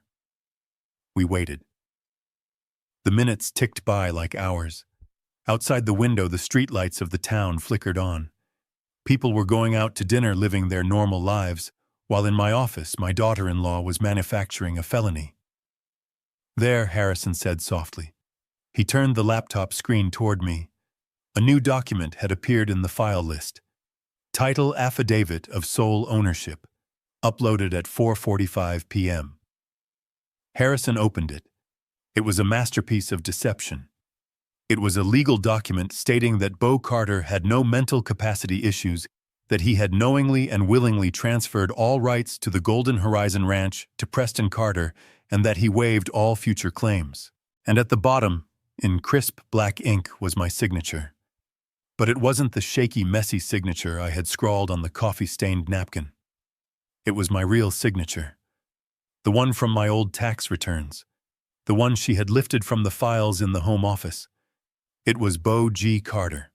Perfect, precise, and completely fake. She didn't use the K, I said. No, Harrison said. She used the G. She corrected your mistake. And in doing so, she proved that the document you signed yesterday was not the one she submitted today. She proved intent to deceive. Harrison picked up his phone. Who are you calling? I asked. I am calling the legal counsel for Apex Golf Group, Harrison said. I went to law school with him. I think he needs to know that his client is about to be defrauded, and I think he needs to see the real trust documents. He looked at me. Are you ready for this, Beau? Once I make this call, there is no going back. The police will be involved. The FBI might be involved. This isn't a family dispute anymore. It is a criminal investigation. I thought about the rose garden. I thought about the way Tiffany had looked at me at the wedding like I was trash. I thought about Preston standing by while she planned to erase my existence. Make the call, I said. Harrison dialed. He put it on speaker. Hello, Harrison said. This is Harrison Sterling. I represent the trust of Abigail Carter. Yes. I believe your client, Mr. Stone, is currently in negotiations to purchase the Golden Horizon Ranch. I am afraid I have some disturbing news regarding the validity of the seller's title, and I have reason to believe you have just received a forged instrument. I sat back in the chair and closed my eyes. I took another sip of scotch. It burned, going down cleansing and hot. The trap had snapped. The jaws were closed. Tiffany wanted a cash advance. She wanted a quick closing. She was going to get a closing all right. But it wasn't going to be on a house in Miami. It was going to be the sound of a cell door slamming shut. Tomorrow was Sunday. They thought they had fixed the problem. They thought the money would be there Monday morning. I was going to make sure they were in the room when the check didn't arrive. I was going to make sure I looked them in the eye when their world fell apart. Let them have one more night of dreaming, I thought. Let them pack for Miami. Because come Monday, the only trip they would be taking was downtown. Monday morning arrived with a gray steel sky that matched the mood in the conference room of Miller and Associates. This wasn't Harrison's office. This was the firm Tiffany had hired, a place that specialized in quick corporate transactions and didn't ask too many questions about where the money came from. I was sitting in the back of a tinted sedan across the street watching them arrive. I saw Preston first. He looked nervous, tugging at his collar, pacing back and forth on the sidewalk before entering. He thought he was about to sign away his heritage for $10 million. He thought that was a fortune. He didn't know that $10 million was the discount price. Then Tiffany arrived. She walked like she owned the pavement. She was wearing a power suit, sharp and aggressive, holding a briefcase that contained the forged affidavit she had uploaded yesterday. She thought she was about to sign for $15 million. She had told Preston 10, planning to siphon the extra $5 million into an offshore account she had set up under her maiden name. I knew this because Robert Sanchez, my private investigator, had sent me the bank routing numbers at midnight. Finally, Mr. Stone arrived. He didn't look happy. He looked like a man who just wanted to get a messy job done so he could go back to making money legitimately. He walked in with his legal team, grim-faced and efficient. I checked my watch. It was 9:55. The signing was scheduled for 10. I looked at Harrison, who was sitting next to me in the car. He nodded once. It was time. I opened the car door and stepped out. The damp wind hit my face, but for the first time in weeks, I didn't feel the chill. I wasn't wearing my work overalls. I wasn't wearing the dusty, ill-fitting suit from the wedding. I was wearing a black, bespoke Italian suit I had bought 5 years ago for a gala Abigail, and I attended in New York. It was tailored to perfection. My shoes were polished to a mirror shine. My face was clean-shaven, revealing the strong jawline that age hadn't softened. I stood tall, my shoulders squared, the posture of the Marine who had led men through jungles and came back alive. We walked across the street. Behind us, trailing a few steps back, were 2 men in plain clothes with badges clipped to their belts. Detectives from the Economic Crimes Unit. We entered the building and took the elevator to the 14th floor. The receptionist tried to stop us, asking if we had an appointment. Harrison simply flashed a court order, and she fell silent, reaching for her phone but stopping when one of the detectives shook his head. We walked down the long corridor toward the main conference room. The glass walls were frosted, but I could see the blurred shapes of the people inside. I could hear Tiffany's voice, loud and confident. "Just sign right there, Preston," she was saying. "And then Mr. Stone can release the funds." I didn't knock. I didn't hesitate. I reached out, grabbed the heavy metal handle, and threw the door open. The sound of the door hitting the stopper echoed like a thunderclap. Every head in the room snapped toward me. For a second, there was total silence. They didn't recognize me. They saw a powerful, well-dressed man with a legal team and police support. They were trying to place the face. Then Tiffany gasped. Her hand flew to her mouth. "Bo," she whispered. Preston dropped his pen. It rolled across the mahogany table and fell to the floor with a soft click. Tiffany recovered first. Her shock turned instantly to defensive anger. She stood up, her face flushing red. "What are you doing here?" she demanded, her voice shrill. "How did you get past security?" She looked at my suit. She looked at my shoes. She looked at the way I was standing, not hunched over, not shuffling. Confusion warred with her rage. "Dad." Preston stammered. You look different." Tiffany let out a harsh, incredulous laugh. She pointed a finger at me. "Did you come to beg for money, Bo? Is that it? You heard we were closing today, and you put on a costume to come and panic. Well, it is too late. The papers are signed.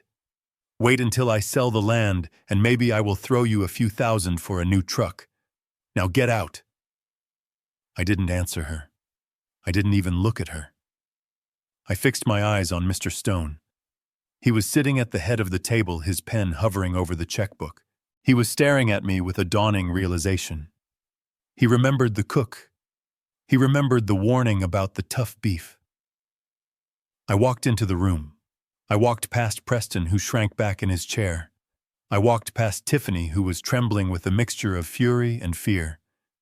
I walked straight to the head of the table opposite Stone. There was an empty chair there reserved for the legal counsel. Tiffany hadn't bothered to hire because she thought she was smarter than everyone else. I pulled the chair out. The leather squeaked in the silence.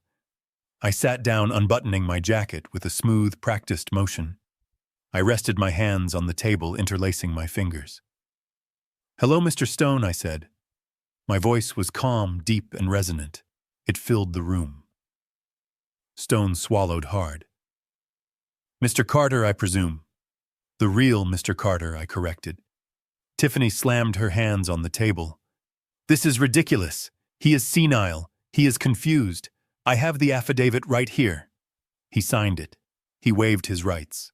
"Call security right now." I ignored her. I kept my eyes locked on Stone. "I am not here to beg, Mr. Stone," I said. "I am here to discuss business. Specifically, I am here to discuss the valuation of my property." "Your property," Tiffany shrieked. "It is Preston's property." I turned my head slowly and looked at her. Just looked at her. The coldness in my eyes made her mouth snap shut. I turned back to Stone. 5 years ago, Mr. Stone, you sat in my living room with my late wife, Abigail. You drank her iced tea, and you offered her $18 million for the Golden Horizon Ranch. She turned you down because she loved the land. Stone nodded slowly. I remember. She was a formidable woman. She was, I agreed. So I am curious, Mr. Stone. Why are you sitting here today trying to buy her legacy for $15 million? $15 million, Preston blurted out. He looked at Tiffany, his eyes wide. You told me it was $10 million. You said Stone talked us down to 10 because of the market. The room went deadly silent.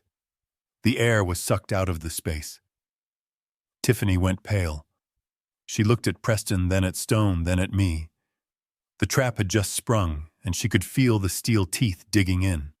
I leaned back in the chair. Ah, I said softly.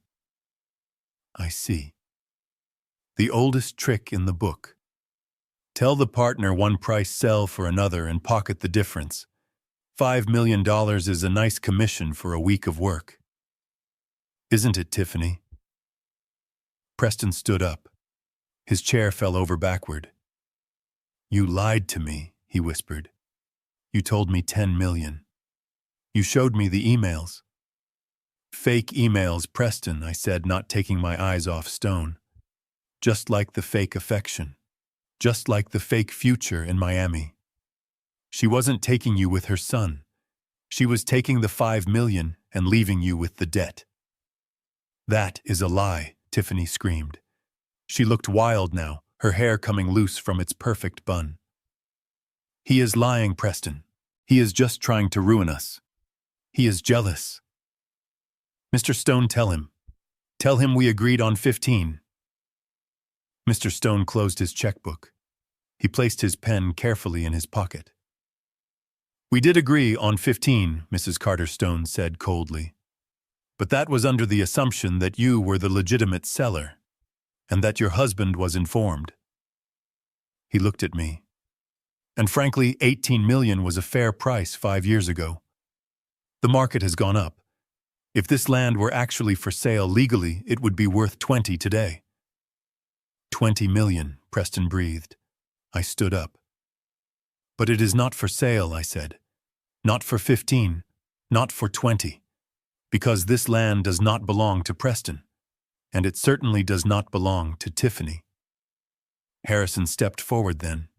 He placed a heavy briefcase on the table and opened it.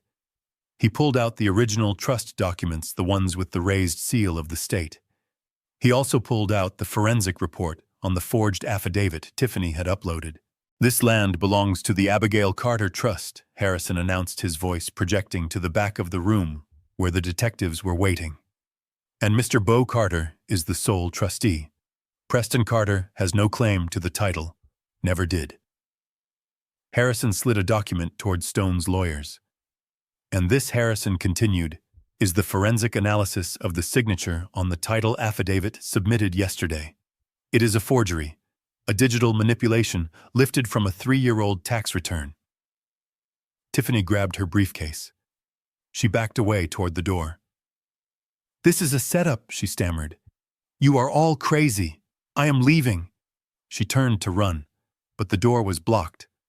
The 2 detectives stepped forward, their badges glinting under the fluorescent lights. Tiffany Carter, one of them said, pulling a pair of handcuffs from his belt. We have a warrant for your arrest. Tiffany froze. The color drained from her face until she looked like a wax statue. Arrest, she whispered. For what? Wire fraud, bank fraud, forgery, and conspiracy to commit grand larceny, the detective listed, walking toward her. And Apex Golf Group is pressing charges for attempted contract fraud. Tiffany looked at Preston. Help me, she begged. Preston, tell them. Tell them we are partners. Tell them it was your idea. She was throwing him under the bus. Even at the end, she was trying to use him as a shield. Preston looked at her. He looked at the woman who had promised him the world. He looked at the wife who had tried to steal $5 million from him. He didn't move. He didn't speak. He just watched as the detective spun her around and clicked the cuffs onto her wrists.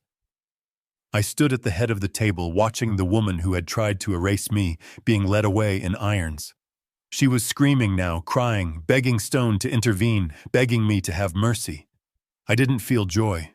I didn't feel triumph. I felt a heavy, somber justice. I looked at Stone. "I believe our business is concluded," I said. Stone stood up. He looked shaken. He nodded at me with a newfound respect. "It is Mr. Carter." "My apologies. I didn't know." "You should have checked the ingredients," I said. Stone gathered his team and left. The room emptied out until it was just me, Harrison, and Preston. Preston was still standing by his overturned chair. He looked small. He looked like a child who had gotten lost in a department store. He looked at me. He looked at my suit. He looked at the man he had underestimated for his entire life. "Dad," he whispered. I looked at him. I didn't smile. The time for coddling was over. "We need to talk, Preston," I said. "But not here." I picked up the trust documents. "Meet me at the ranch, in the barn, and put on your work boots. You are going to need them." Harrison didn't just let the detectives take her away immediately. He raised a hand, signaling for a moment of pause. He wanted the devastation to be absolute. He wanted there to be no ambiguity, no room for Preston to tell himself later that this was just a misunderstanding or a heavy-handed police tactic. He wanted the truth to be displayed in high definition. Harrison walked over to the wall-mounted control panel and dimmed the lights. The hum of the projector descending from the ceiling sounded like a drone preparing for a strike. He connected his laptop, and a beam of light cut through the tension in the room, splashing a document onto the white screen at the far end of the table. It was the original Abigail Carter Revocable Living Trust. "Gentlemen," Harrison said, his voice dry and clinical. "And you, Mrs. Carter, look at the screen. This is the only document that matters regarding the title of the Golden Horizon Ranch." He scrolled down, highlighting a paragraph in yellow. "As you can see, Abigail Carter explicitly removed Preston Carter from the direct inheritance of the real property. She did this not out of malice, but out of protection. She knew that her son was susceptible to, let's call it, external influence." Harrison glanced at Tiffany, who was breathing hard, her hands cuffed behind her back, her face a mask of ruined mascara and fury. "The sole beneficiary and trustee is Mr. Beau Carter," Harrison continued. "He has full authority. Preston, you were never the owner. You never had the right to list the property, let alone sell it. Every document you signed, every representation you made to Apex Golf Group was void from the moment the ink touched the paper." Preston stared at the screen. He was squinting as if the light hurt his eyes. "Mom did that," he whispered. "Mom cut me out." "She didn't cut you out, son," I said, my voice cutting through the dark room. "She protected the land from exactly this. She knew you wouldn't be able to say no to Tiffany." Harrison clicked a button. The image on the screen changed. It was a side-by-side comparison. On the left was the quitclaim deed I had intentionally botched at the motel with the coffee stain and the Beau K. Carter signature. On the right was the pristine affidavit of title that Tiffany had emailed to Apex yesterday. "Forensic analysis," Harrison narrated. "The signature on the right is a digital copy-paste from a tax return filed 3 years ago. The pixelation on the curvature of the B and the C is a fingerprint of forgery. You didn't even bother to smooth out the artifacting Tiffany. You were sloppy." Tiffany didn't say a word. She just glared at the screen, her jaw set tight. "But that is just the mechanics of the crime," Harrison said. "Now let's look at the motive." He clicked a media file. An audio waveform appeared on the screen. "We recovered this from a cloud server backup linked to Mrs. Carter's phone," Harrison lied smoothly. "It was actually from the bug I planted, but they didn't need to know that." He pressed play. Tiffany's voice filled the room, tinny but unmistakable. It was the conversation she had with the land broker weeks ago, the one I had overheard from the attic window, combined with a phone call she made yesterday to a private banker in the Caymans. The playback was damning. "I told Preston we are selling for 10 million," Tiffany's recorded voice said, dripping with arrogance. Stone agreed to 15. "I need you to route the $5 million difference into the shell corporation in Nevis. Label it as a consulting fee. Preston doesn't need to know. He wouldn't know what to do with that kind of money anyway. He is just the signature. I am the brains. Once the wire clears, book my flight to Miami. One way." The recording ended. The silence that followed was heavy, suffocating. Preston turned slowly toward his wife. He looked like a man who had just been shot in the gut and was trying to comprehend the blood on his shirt. $5 million, he choked out. "You were stealing $5 million from me. From us." Tiffany sneered. "Oh, grow up, Preston. I was earning it. I did all the work. I found the buyer. I managed the renovation. I dealt with your father. What did you do? You just stood there and looked pretty. You are useless, Preston. You are a child playing dress-up in your daddy's clothes. I was securing my future because I knew you would blow the money on stupid trucks and bad investments within a year." "I wasn't stealing," she spat. "I was charging a management fee for having to put up with you and your pathetic family." Preston flinched as if she had slapped him. He looked at me, his eyes pleading for some kind of anchor, some kind of denial. "Dad," he said. "I didn't know, I swear." "I know you didn't know about the $5 million, Preston," I said quietly. "But there is a lot you don't know." I nodded to Harrison. He clicked the mouse one last time. A spreadsheet appeared on the screen. It was a bank ledger. It showed a list of transactions going back 5 years. Monthly transfers, wire payments to car dealerships, payoffs to credit card companies, and 3 large transfers to an online sports betting site.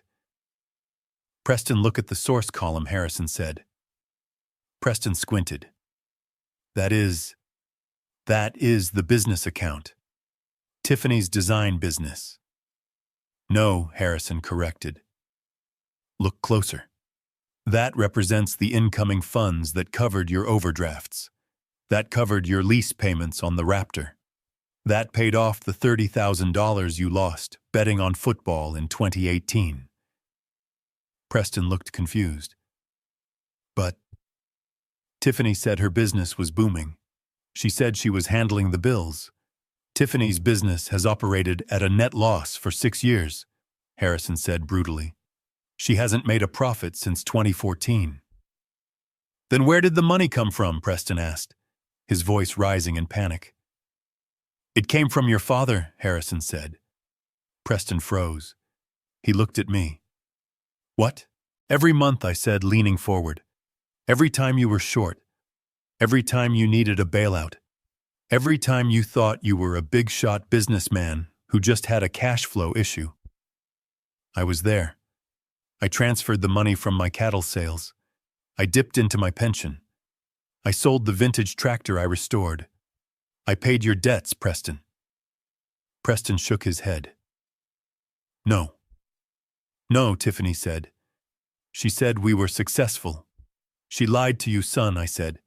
"She used my money to prop up your ego so you wouldn't ask questions.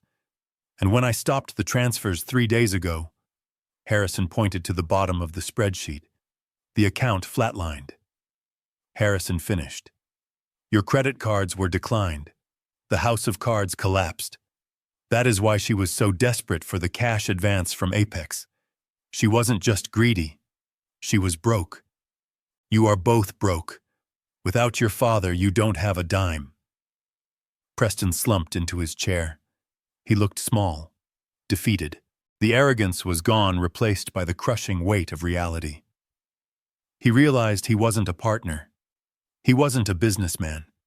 He was a parasite who had been feeding on a host he had tried to kill. Mr. Stone cleared his throat. The sound broke the trance in the room. He stood up slowly, smoothing his jacket. He looked at the screen, then at Tiffany, then at Preston. His expression was one of absolute distaste. "I have seen enough," Stone said. His voice was cold, professional.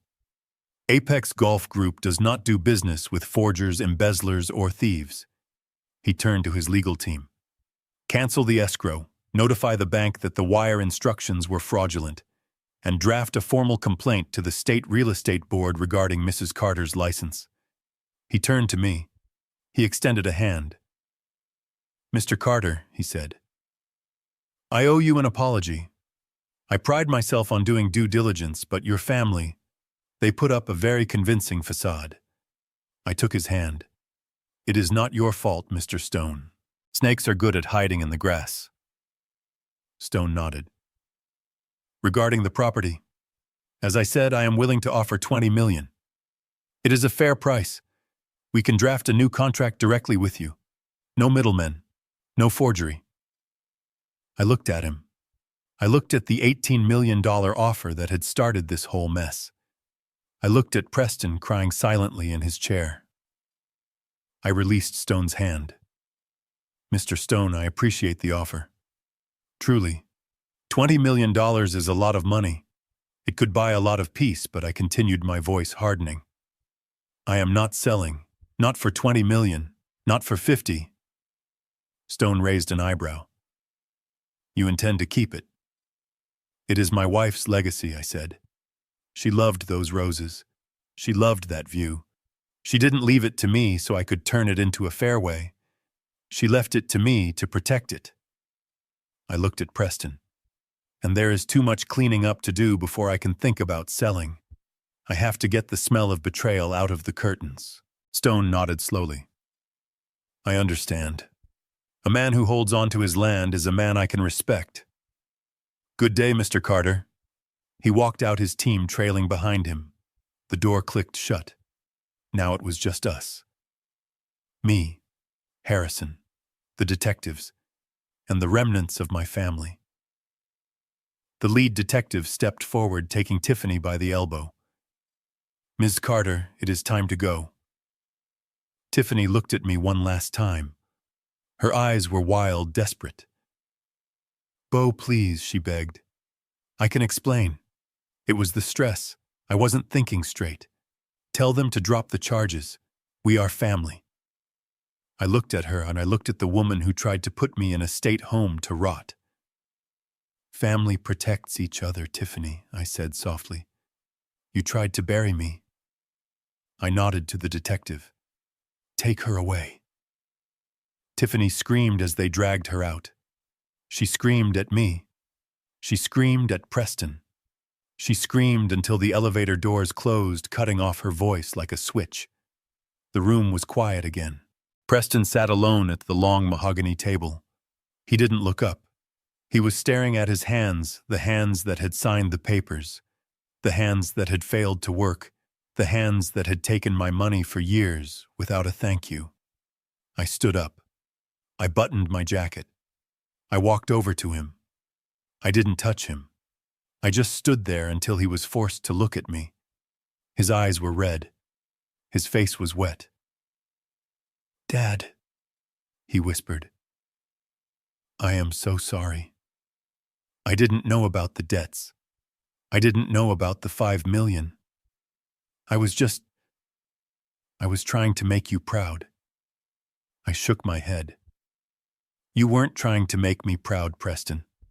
You were trying to impress a woman who despised you. You traded your father for a sofa. You traded your integrity for a lie. I sighed. I am going home, Preston. To the ranch. My ranch. I turned to leave. Dad, wait, he called out, standing up, swaying slightly. What do I do? Where do I go? The house? Tiffany leased the cars. I don't have anywhere. I stopped at the door. I looked back at him. You have a choice, son. You can chase after her. You can hire a lawyer you can't afford and try to save a marriage that was never real. Or I said, you can find your work boots. Work boots, he asked, confused. Yes, I said, because if you want to eat next month, if you want a roof over your head, you are going to have to earn it. I am done paying your bills, Preston. The ATM is closed. I opened the door. Meet me at the barn tomorrow at sunrise. Don't be late.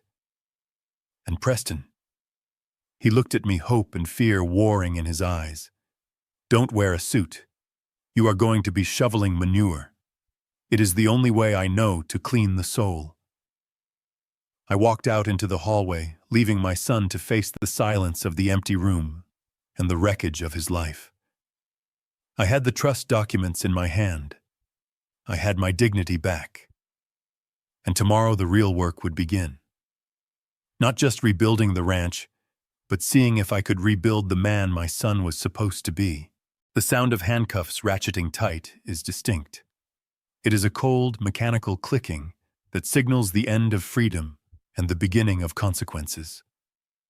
In that silent conference room, it sounded like a gavel striking a block. The lead detective, a man with tired eyes who had seen enough greed to last a lifetime, didn't handle Tiffany with the reverence she was used to. He spun her around, efficiently, pulling her wrists together behind her back. She gasped as the cold metal bit into her skin, her eyes darting around the room, looking for an exit that didn't exist. You have the right to remain silent. The detective recited, his voice bored and rhythmic. Tiffany didn't remain silent. She exploded. The shock wore off, replaced by the raw, ugly panic of a trapped animal. She twisted in the detective's grip, her perfectly styled hair falling across her face in chaotic strands. She looked at the Apex legal team who were packing their briefcases with clinical detachment. "Tell them to stop," she screamed at Mr. Stone's retreating back. "It was a misunderstanding. I was just trying to expedite the process. I have the money. I can pay back the deposit." Mr. Stone paused at the door. He didn't turn around. He just adjusted his cuff and walked out. The Apex lawyers followed him, leaving a vacuum of silence that Tiffany filled with her hysteria. She realized then that there was no negotiation. There was no deal to be made. The check wasn't coming. The Miami penthouse wasn't happening.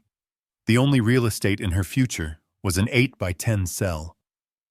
She turned her venom on the only target left. She looked at Preston. My son was standing by the window, his face the color of old ash.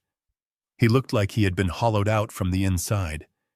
He was staring at his wife, but I don't think he was seeing the woman he married. He was seeing a stranger. "Do something, you coward." Tiffany shrieked, her voice cracking. "Do not just stand there. Tell them. Tell them you authorized it. Tell them you told me to sign it." Preston blinked slow and heavy. "I didn't," he whispered. "I told you not to. I told you it was illegal." Tiffany's face twisted. It wasn't fear anymore. It was pure, unadulterated hatred. The mask she had worn for 3 years, the mask of the loving, supportive wife, disintegrated completely. "You pathetic little man," she spat. "You are worthless. Do you hear me? Worthless. I did everything for you. I dressed you. I told you what to say. I built you up because you are nothing but a hollow shell in a cheap suit. I should have left you years ago. I should have taken the money and run the first chance I got." Preston flinched with every word, as if he were being physically struck. He took a half step back, his hands trembling at his sides. "You said you loved me." He choked out, his voice barely audible. "Love you." Tiffany laughed, and it was a sound that made the hair on my arms stand up. It was sharp and jagged like broken glass. I loved the potential, Preston. I loved the ranch. I loved the idea of $18 million. But you are just baggage. You are a man-child who needs his daddy to pay his credit card bills. You couldn't even sell your own inheritance right. You let an old man outsmart you. She lunged toward him, but the detective held her back firmly. "I hope you rot in that barn," she screamed, spittle flying from her lips. "I hope you starve. You are nothing without me." "Nothing." The detective gave a sharp tug on her arm. "That is enough, Mrs. Carter. Let's go." They began to drag her toward the door. She fought them, her heels skidding on the polished floor. She looked at me then. For a second, just a second, the hate vanished, replaced by a terrifying clarity. She looked at me not as a father-in-law, but as the executioner. "You did this," she hissed at me. "You ruined my life." I didn't say a word. I didn't need to. She had ruined her own life the moment she decided my existence was an inconvenience. I watched them haul her out into the hallway. Her screams echoed off the walls, drawing stares from the office workers in the glass cubicles. I watched until the elevator doors slid shut, cutting off her voice with a finality that rang in my ears. Then there was silence. A heavy, suffocating silence that filled the room. Harrison closed his laptop with a soft click. He looked at me, gave a small, somber nod, and signaled for the other detective to wait outside. He knew this was a moment that needed to happen without an audience. I turned to my son. Preston had collapsed into a chair, his head in his hands. He was shaking his shoulders, heaving with silent sobs. He had lost his wife. He had lost his fortune. He had lost his illusion of who he was. I walked over to the table and stood across from him. "Preston," I said. He didn't look up. He just shook his head. "She hated me, Dad. The whole time. She hated me." "She used you, son," I corrected him gently but firmly. "There is a difference. Hate requires passion. Using someone just requires indifference. She saw a mark and she took it." He looked up then. His eyes were red and swollen. "I am sorry, Dad. I am so sorry. I should have stopped her. I should have stood up for you." "Should have doesn't fix fences, Preston," I said. "And it doesn't pay debts." I reached into my pocket and pulled out the checkbook Harrison had given me for the new account. The account with $50,000 in it. I looked at it for a moment. I could write him a check right now. I could give him $5,000, enough to get an apartment, enough to buy some food, enough to start over somewhere else. It would be the easy thing to do. It would be what I had always done. I put the checkbook back in my pocket. No. That was the old beau. That was the father who crippled his son with kindness. "Preston, listen to me," I said, my voice hardening. He wiped his face with his sleeve, looking at me like a dog waiting to be kicked. "You are in a deep hole, son. Tiffany is gone and she isn't coming back. The lawyers are going to come for everything she put in her name, which means they are coming for your lease, your furniture, and probably your clothes. You have $0 in your bank account because I stopped the transfers." Preston nodded miserably. "I know, I am homeless, Dad." I looked at him. I looked at the soft hands that hadn't done a day of real work in 5 years. I looked at the expensive suit that was now wrinkled and stained with tears. "You have 2 choices," I said. He looked at me, a flicker of hope in his eyes. He thought I was going to offer him money. He thought I was going to offer him a room in the main house with his old allowance back. "Choice number 1, I said, holding up a finger. "You can follow her. You can go down to the precinct, use your $0 to hire a public defender, and stand by the woman who just called you worthless. You can try to salvage a lie." Preston shuddered. "No. No, I can't. Good," I said. "Choice number 2. I leaned down, placing my hands on the table, leaning into his space so he couldn't look away. "You come back to the ranch, but not as an owner, not as a partner, and not as a guest." Preston frowned, confused. "Then, as what?" "As a man," I said. "You come back to the ranch and you work. I fired the landscaping crew Tiffany hired. The flower beds are a mess. The barn needs painting. The fence on the north pasture is leaning. But Dad..." Preston stammered. I don't have any work clothes." Tiffany threw them all out. "Then you work in your suit until you earn enough to buy a pair of jeans," I said ruthlessly. I straightened up. "I am offering you a job, Preston. Minimum wage. Room and board included. You will sleep in the tack room, the same room you put me in on your wedding night. You will eat what I cook, and you will work from sunrise to sunset." Preston stared at me. "The tack room." "Yes," I said. "It is heated, remember. You told me it was comfortable enough for me. It should be comfortable enough for you." I saw the struggle in his face. His pride was fighting with his desperation. He wanted to be angry. He wanted to storm out. But he had nowhere to go. And deep down under the layers of entitlement Tiffany had plastered onto him, I saw a spark of the boy who used to follow me around the tractor. "I am giving you a chance to earn your name back."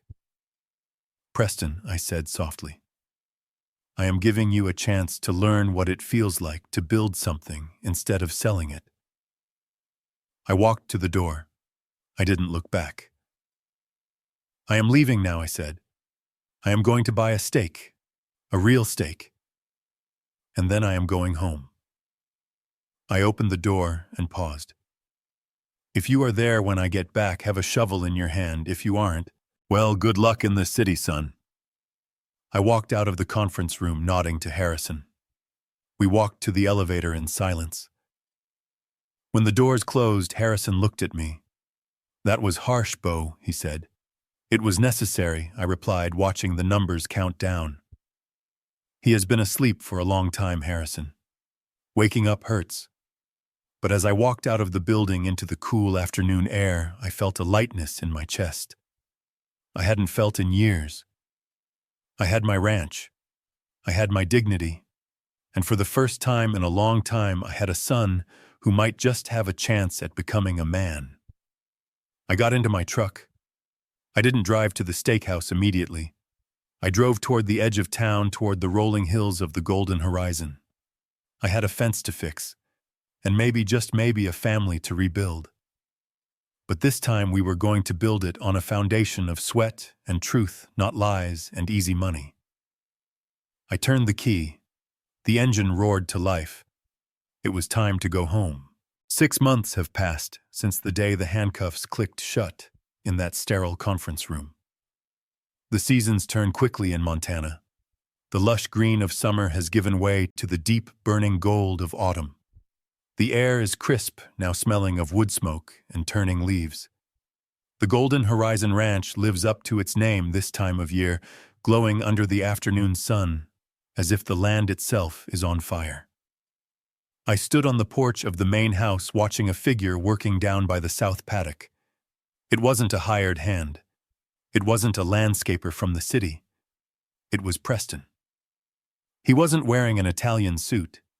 He was wearing a pair of Carhartt overalls that were stained with mud and grease. His hands, once soft and manicured, were rough, calloused, and wrapped in work gloves.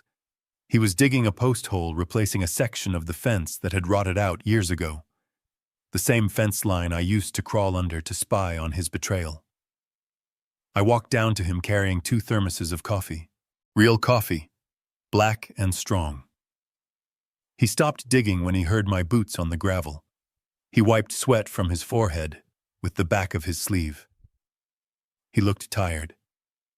He had lost weight, the soft pudge of easy living, replaced by lean muscle. He looked older, too. The lines around his eyes were deeper, but the fear was gone. The desperation that used to haunt him, the constant need to impress people who didn't care about him, had vanished. "Break time," I said, handing him a thermos. "Thanks, Dad," he said, taking it. His grip was firm. We leaned against the fence, looking out over the valley. The Apex survey stakes were long gone, pulled up and used for kindling. The rose garden was recovering the bushes, pruned back and mulched for the winter. "Harrison called today," I said, taking a sip of the hot liquid. Preston tensed slightly, but he didn't look away. "What is the news?" "The trial date is set for next month," I told him. "The federal prosecutor isn't offering a plea deal. The evidence regarding the wire fraud and the forgery is too strong. And since Mr. Stone testified to the grand jury about the Apex contract, Tiffany is looking at 10 years minimum." Preston nodded slowly. He looked down at his muddy boots. Did she ask about me?" I shook my head. "No. She asked about the accounts in the Caymans. She wanted to know if we had found them all. She is still trying to negotiate with money she doesn't have. Preston let out a short, bitter laugh. Some things never change, do they? I looked at him. You signed the divorce papers. I did, he said. Harrison sent them over yesterday. It is done. I am free. He took a long drink of coffee, staring at the horizon. I am 40 years old, Dad, he said quietly. I have no house, I have no car. I have a negative credit score, and I am digging holes for $12 an hour. I looked at the straight line of the new fence posts. I looked at the barn that had been scraped and repainted. I looked at the man standing next to me. You are debt-free, Preston, I said. For the first time in your adult life, you don't owe anyone a dime.